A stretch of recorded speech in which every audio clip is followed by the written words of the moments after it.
All right, today we're going to talk about another kind of like obscure kit. We're going to be talking about the 1144 Hajiroboshi from the Iron-Blooded Orphan series. And this is, I think, from the Udyr Hunt. It's a mobile game. I've never actually played it myself.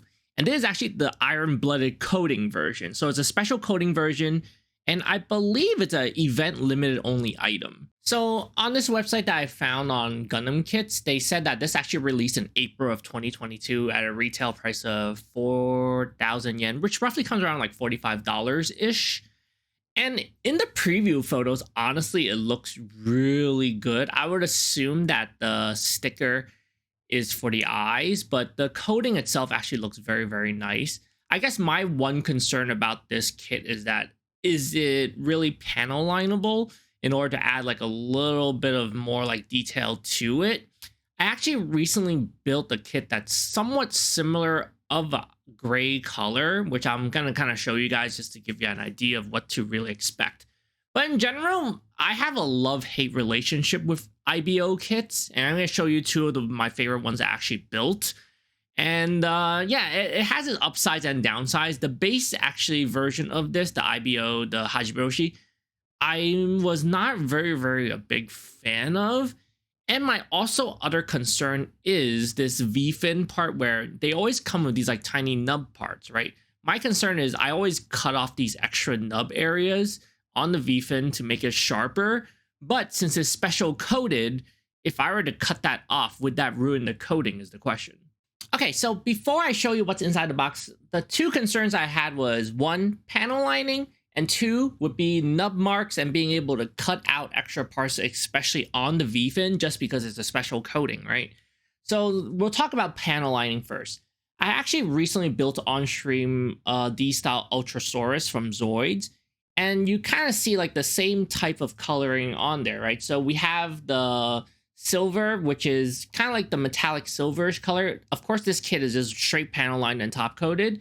So on the silver, you can actually get like really good panel line details on there. So, you know, all that black sinks in. But with like a more metallic gray color, like on the other body parts, I panel lined it, and honestly, you can't really even tell the difference that whether I panel lined it or not. So on some parts, it's like very subtle. Like whether it's panel lined or not, you probably can't see it just because of the color. And even if the black sinks in, like you see on certain parts, like these gears, like whether the black was panel lining was there or not, I really don't think it made a difference. So that's one of my main concerns. And I'll probably have to test it on to see if there's some extra pieces on there that I could test it on to see the difference. And my second concern was I've built special coating kits before, and I've had very bad experiences with it. So special coating kits are very similar to clear pieces. So when you have very unsightly nub marks on clear pieces, you get like this splotch that you just can't get rid of. So this would be like the D-style Liger, which is just like a basic Liger where it's just top coated, no special coating. And this is the metallic special coating for the D-style Liger. And I'm going to show you parts where it did have unsightly nub marks, which one would be like on the bottom here. So you see how like there's these nub marks?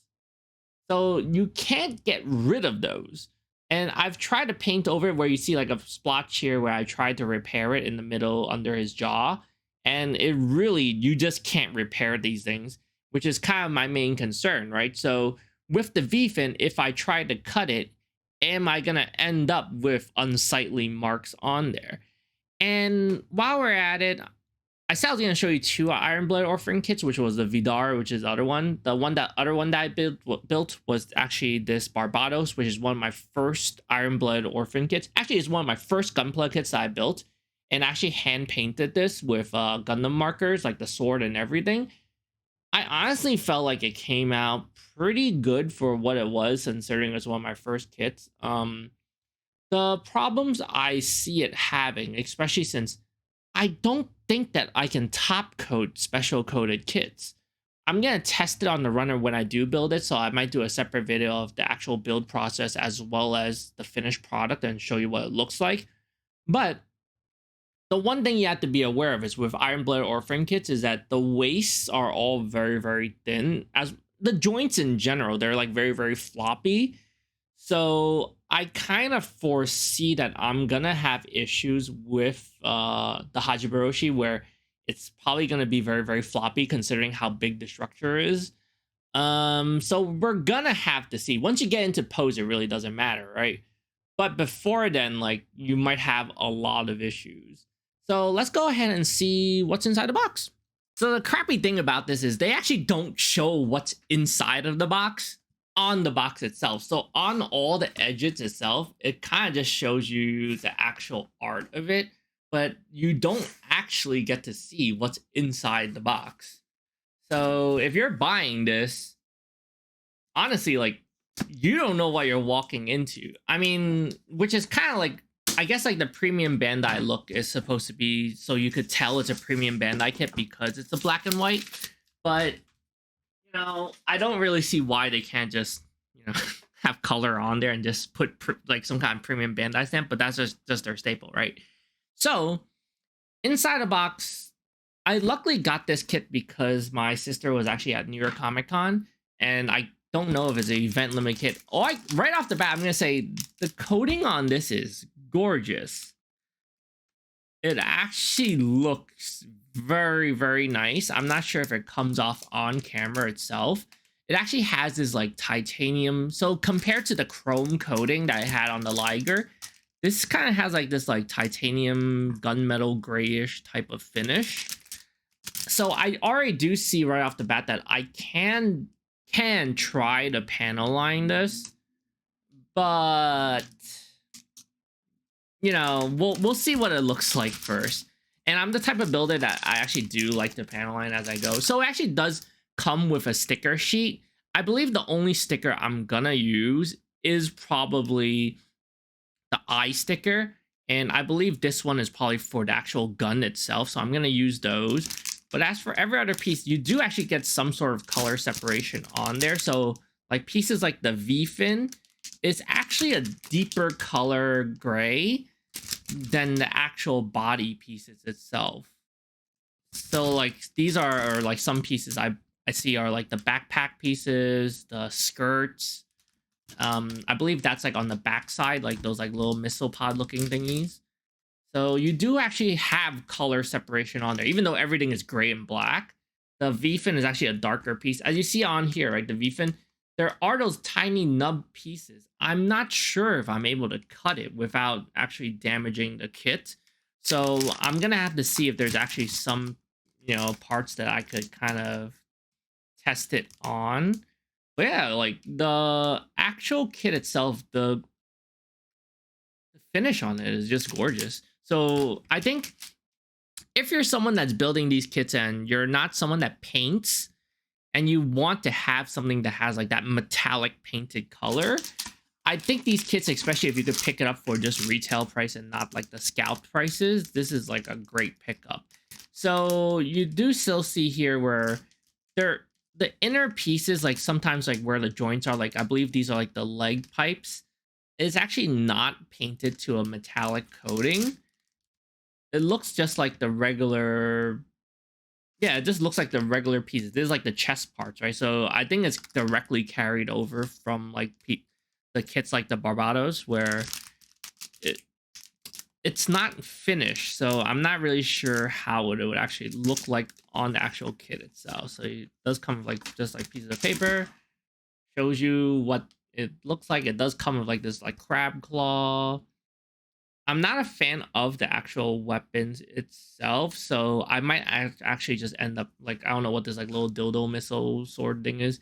I'll probably just end up just using the actual gun. I'm not actually like a very, very big fan of weapons on Gunpla. So it does seem like almost every piece you do use on these runners, and there's no spare pieces. I'm not going to show you the whole manual, to be honest. If you've seen the Hajiroboshi review videos, which have been out for like more than a year or more, you probably have seen this before.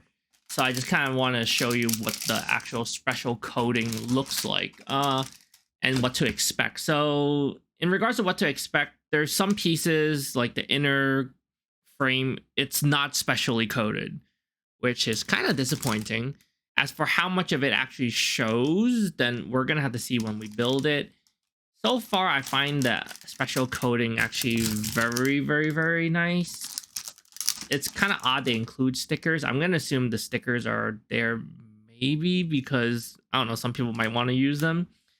So we're going to have to see in regards to if I end up panel lining it. I'm going to end up doing a video when I finish the kit, whether I panel line it or not, as well as I'm going to decide whether or not I'm going to top coat it as well too, because I kind of also assume top coating might also ruin this metallic finish, because I do tend to like to use matte top coats as well.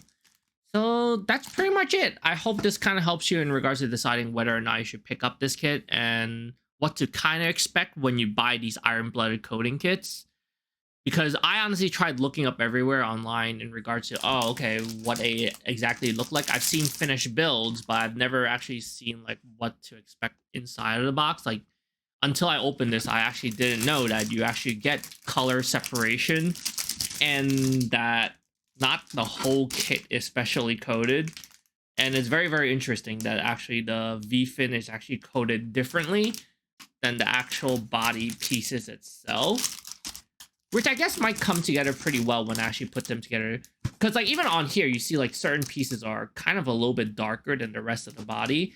Of course, that might actually be part of just like the injection molding process when they actually make these kits. So they might not all be colorized exactly the same. So yeah, I'm going to do a separate video when I finish building this kit, which I'm probably going to build it on stream.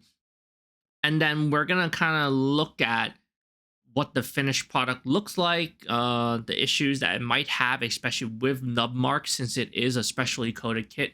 If I'm able to clean it up and sand it down or file it down is also an issue as well too. So with metallic coatings, if you have unsightly nub marks, if you try to clean it up with the chrome coating, you'll completely ruin it. So don't try to do that. As for this one is not exactly metallic, we're gonna see. We're gonna test it on parts that maybe is a little bit out of sight on where these nub marks are, where I could kind of test it slightly, maybe on like the back pieces. So that way, like even if I mess up, then it won't show when I display it. But yeah, I hope this video helps and thank you for watching. Take care.